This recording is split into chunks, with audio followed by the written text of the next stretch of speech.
रामकृष्ण हरी. अशिष्याची लक्षणे सांगताना संत शेख मोहम्मद महाराज म्हणतात, ज्याचे विचार हे तामसिक आहेत, ज्याचा आहार हा तामसिक आहे, जो कधी तीर्थव्रत करत नाही, आपपर हे ज्याला समजत नाही आणि जो देवतेपुढे अंधश्रद्धेने बकरे कापतो,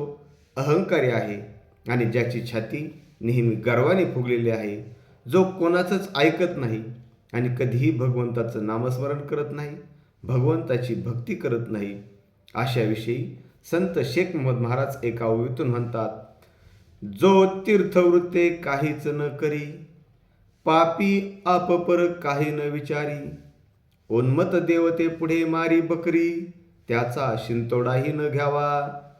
आणि अशांचा शिंतोडाही घेऊ नये आणि अशांना जवळही करू नये, असे संत शेख मोहम्मद महाराज सांगतात. रामकृष्ण हरी.